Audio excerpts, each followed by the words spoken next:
Football season is finally underway, and if you play fantasy football, the odds are you probably already hate your team and wish you could draft again. On FanDuel, you can draft a new team every week. Plus, FanDuel has never been more fun or easier to play. If you're not a fantasy expert, then FanDuel is clearly the place to play. FanDuel has something for everyone, and there are more ways to win than ever before. FanDuel has a new tool called Guru to help you pick your lineups so you can make smarter picks and feel more confident going into game day. They've made it easy to find your friends and challenge them to play head-to-head contests for cash or bragging rights. Are you listening to me? New users get a $20 bonus when they make their first deposit on FanDuel. So come play with me at FanDuel.com/Stephen A. That's with a PH, not a V. Listen up, people. We have a big favor to ask you, and we promise it won't take up too much of your time. You know, our show is supported by some fantastic sponsors, right? Well, we'd love to hear your feedback. Head to podcast.study and fill out a short anonymous survey. That's it. We swear. Again, that's podcast.study. You're listening to the Stephen A. Smith Show podcast. Gentlemen, you've been sitting around for too long. Whether you want to get to a game, NFL, college football, MLB, or even a concert, look no further than Vivid Seats, the official ticket partner of ESPN. Go to vividseats.com and enter promo code ESPN to get 10% off your offer. It's time for Straight Talk, brought to you by Straight Talk Wireless, best phones, best networks, no contracts. I'll get to the Los Angeles Rams and the Oakland Raiders in just a second, since John Gruden had a few things to say that I certainly am anxious to address. Make no mistake about that. But the first order of business is what I saw in the Motor City, Detroit, last night. First game for Monday Night Football, the New York Jets going up against the Detroit Lions. The New York Jets ramrodding the Detroit Lions 48-17. I know that a lot of you out there are sitting up there raving about Sam Darnold.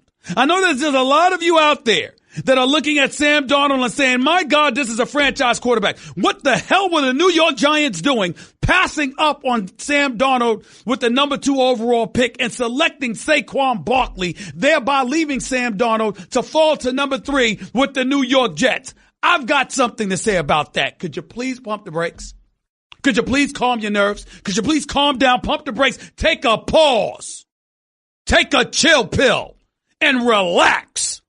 Because I got news for you. The New York Jets may be 1-0, but they didn't win a damn thing yet. They didn't win anything yet. And let me tell you why. The Detroit Lions last night looked like one of the worst teams I've ever seen in my life. They were an abomination on national television. The kind of abomination that made you look at Matt Patricia and say, what the hell are you doing being a head coach in the National Football League? Now, it's just one game. This is a defensive coordinator that's won Super Bowl championships. This is a defensive coordinator that has the blessing and the support of the great Bill Belichick. This is a guy that sat up there and bragged about how he wasn't worried about the Patriots in Super Bowl competition on one occasion after another. Why? Because he had the ninja. That's why. Tom Brady. Well, guess what? He damn sure don't have it in Detroit. Matt Stafford, $27 million a year quarterback Matt Stafford, was awful. 27 of 46, 286 yards, 4 interceptions, a rating of 47.9. He was disgusting. A matter of fact, the only good thing that you could say about Matthew Stafford last night is that he wasn't Nathan Peterman of the Buffalo Bills, who I don't believe belongs in the National Football League. Shouldn't even be allowed. Shouldn't even be allowed. If it wasn't for Nathan Peterman, I would tell you that Matthew Stafford was the worst quarterback we saw this past weekend. My God, what an awful performance by him. Just an atrocity. No other way to slice it. Now, y'all want to sit up there and brag about the New York Jets and act like, oh my God, they knocked your socks off. Let's call it what it is. Folks outside of New York, folks that don't follow the Jets. Okay, you may not know this, so allow me to educate you on what New Yorkers and New York Jets fans everywhere were feeling last night. Thank God for one time it wasn't us that looked like this. They got beat on special teams, the Detroit Lions I'm talking about. They got beat on special teams. They gave up a pick 6 on offense with Stafford. The Jets were running and throwing the ball all over them. They were awful.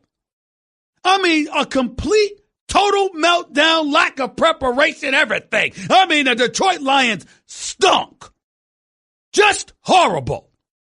And for this to be the very first head coaching appearance for Matt Patricia, I mean, my God, did they look awful. Just totally ill-prepared. It was the kind of performance that make you look at Bill Belichick and go like this. Anybody that works for him, don't hire him as a head coach.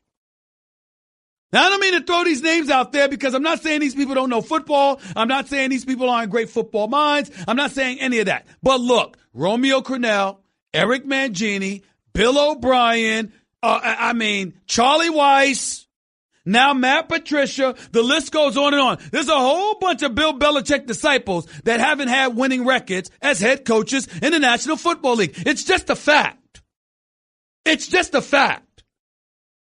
Now, we can sit up there and parse words and get into the nuances of what happens to a particular team and the overseer role that head coaches have to play. And it's really, really good for them as coordinators. But when you got to be a head coach, there's a boatload of excessive responsibilities that come with it that they may be ill-equipped to handle. Okay, I can go with that. But the fact remains that the New England Patriots, Bill Belichick's tree of proteges, ain't that damn impressive when they get head coaching jobs. We look at Bill O'Brien, we're still wondering when he's going to show us he can coach a quarterback. Charlie Weiss was in the league, went to college at Notre Dame, and then ultimately went to Kansas, if I remember correctly. And obviously, there wasn't success there, and I love Charlie Weiss. Eric Mangini, somebody I got to know and respect, didn't do the greatest job in the world as head coach of the New York Jets. Romeo Crennel, Cleveland and Houston, we know what time it is. Cleveland, really. And Bill O'Brien's been in Houston. I mean, let's just call it what it is. The fact is that these folks have struggled to such a degree. I mean, when Matt Patricia, you see him struggle. And by the way, let me not forget Josh McDaniels. He didn't do the bang-up job in Denver. Took the Indianapolis coach job and then reneged. Good luck with him getting a job in the future. I mean, there's a whole bunch of excuses never to hire a Bill Belichick disciple as a head coach. I'm just telling y'all right now. I'm sorry. It's just the truth. Right now, you look at some of this stuff and there's no way around this. I don't know. Listen, I like all of these guys. I like Romeo Crennel. I like Eric Mangini. I love me some Charlie Weiss. Don't know Bill O'Brien. Respect him, no. But when you see Matt Patricia come out there so ill-prepared, his team, I mean, Matt Patricia was on that sideline looking absolutely shell-shocked last night, like the announcer Brian Greasy pointed out. I mean, he looked completely lost. I mean, he had his mouth wide open like, you got to be kidding me.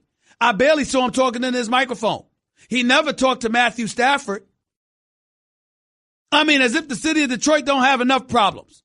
To have a team like that show up and stink up the joint the way that they did was a disgrace. You want to look at the New York Jets, you want to look at Sam Darnold, and you want to sit up there and say, okay, this is all the proof we needed. The Jets have a franchise quarterback. I'll tell you, how do you know that?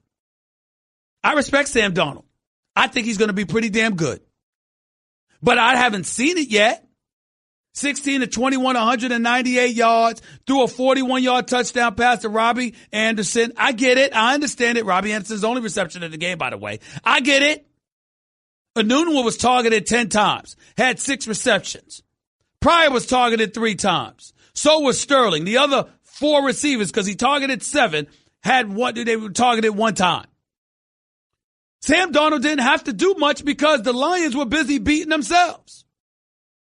I mean, the Lions basically went out and pimp-slapped their damn selves. That's how bad they were. You can't make this up. You really, really can't. So you can sit up there and rave all you want to about Sam Darnold and how great he looked and how, oh my God, we've got a franchise quarterback. But let's tell her real story. The real story is that you haven't had a quarterback in so long, anybody that's reasonable will look like a franchise quarterback to a New York Jets fan. Because you haven't had a relevant quarterback since Richard Todd. You want to go Vinny Testaverde? Go ahead. You want to go Chad Pennington? Go ahead. You want to go butt fumble himself, Mark Sanchez? Be my guest. You haven't had a quarterback the face of your franchise since Richard Todd in the 80s. And even back then, it was Mark Gastineau and Joe Klecko stealing all the headlines. So just stop it. Just stop it. I like Sam Darnold. I love me some Todd Bowles as a person, and I'm rooting for him and Mike McCagnon. I am fans of theirs, and I hope that they do well. But I didn't see anything yesterday that tells me anything about the Jets. I saw a Detroit Lions team that absolutely positively stinks. Still a questionable offensive line. Still no running game, even though LeGarrette Blount has been added to the mix with Theo Riddick. Okay? And Amir Abdullah. They don't have a running game. Golden Tate can play. I got them. Marvin Jones can play. Matthew Stafford can play, but he's an accident waiting to happen too. Listen, this guy is just, it's hard to predict what Matthew Stafford's going to do. So you can get caught up with the Detroit Lions all you want to. They stink. It might be just week one. I don't see them challenging in the NFC North. And that is that. So the jury is still out on the New York Jets and Sam Darnold. Let's see what he does as the season progresses and then come back and call me. 888-SAY-ESPN. It's 888-729-3776. That's point number one. Point number two.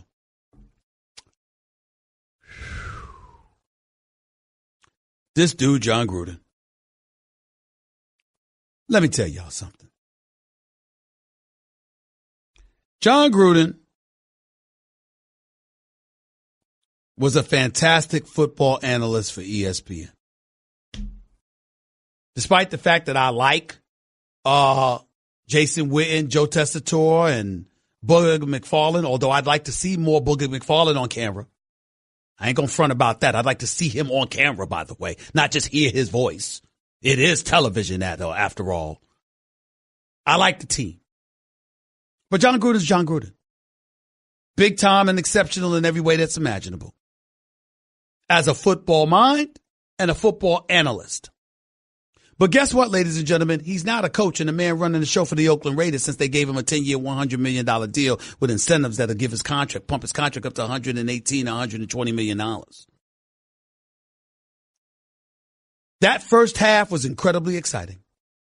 And to watch that touchdown run with Marshawn Lynch going into the end zone, ladies and gentlemen, that was absolutely positively something to behold. Something to behold. If you're watching television right now on ESPN News, I have no idea why that highlight is not up right now. That touchdown run by Beast Mode, Marshawn Lynch, where the offensive line basically carried them the last 3 yards into the end zone.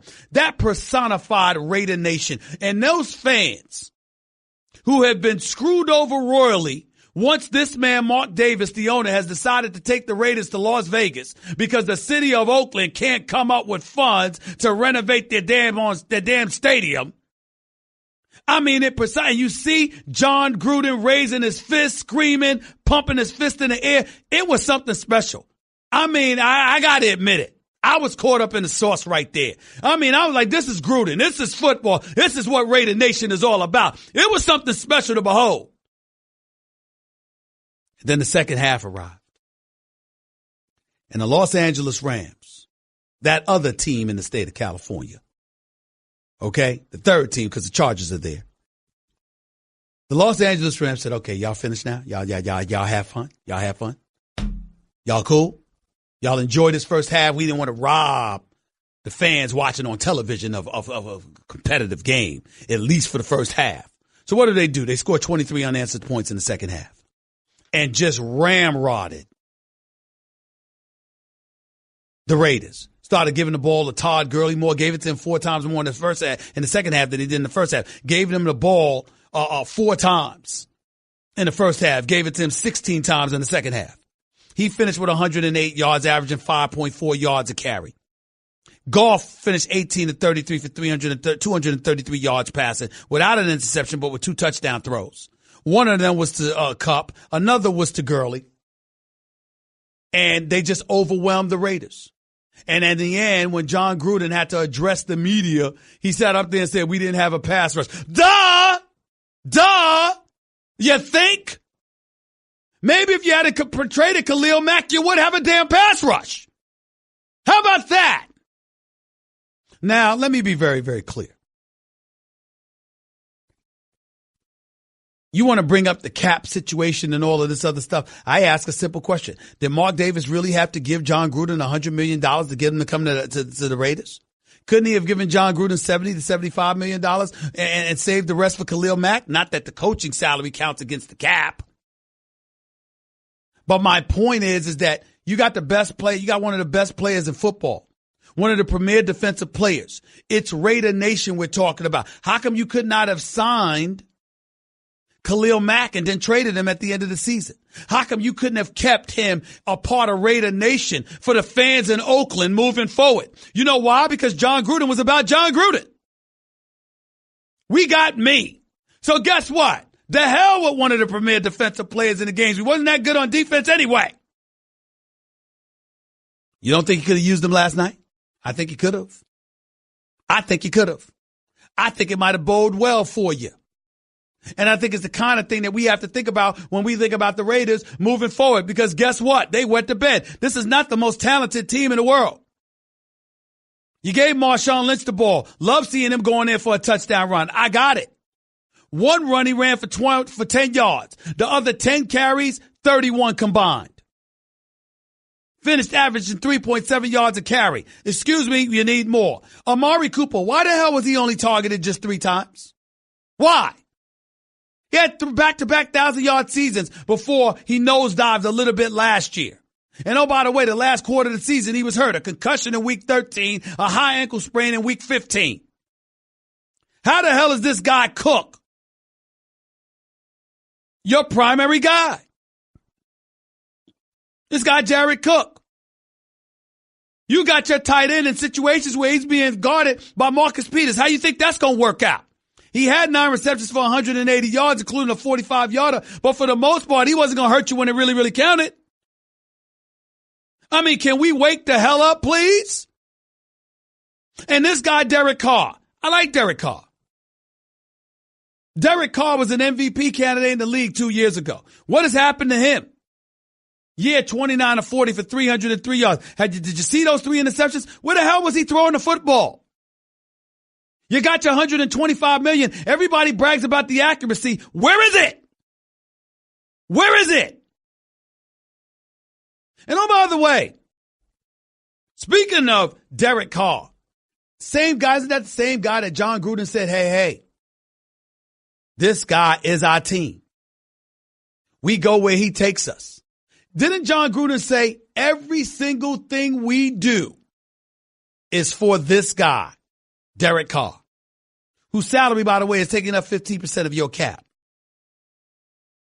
I understand that offense wins games, but defense wins championships. Now, that might not be John Gruden's priority. His priority may be the offensive side of the ball, but where the hell is it? And the Rams are formidable, and I get that, but Derek Carr could have looked better. And Amari Cooper needs to be more of a priority. And Cook and Richard and Nelson and these boys got to give you something. And you got to get something from your running game. Listen, if you look at Gruden, he was getting the ball out of Derek Carr's hands quicker. 2.7 second span last year Derek Carr took to get the ball out of his hands. This year, much quicker. Screens, short passes, etc. We got it. But I got news for you. That ain't going to be enough. That's not going to be enough. You sold Raider Nation on Gruden's return. Gruden needs to sell us on his return. And understand, you ain't what you used to be. This is a players' league. Times have changed. This ain't 2008 anymore. This is 2018. It's a different day. And you're going to need something different from Gruden in order for the Raiders to win football games, especially in the West, AFC West, with Kansas City, the Chargers, and the Denver Broncos. The hell with it. Raiders might not win a game in their division this year. Why are you playing? Raiders might not win a game in their division. Y'all can act like y'all don't know if you want to. But I got news for you. It's going to be a tough. I don't know if the Raiders are going to win 5 games this year. Derek Carr's going to have to be a hell of a lot better than he was last night. He says we will.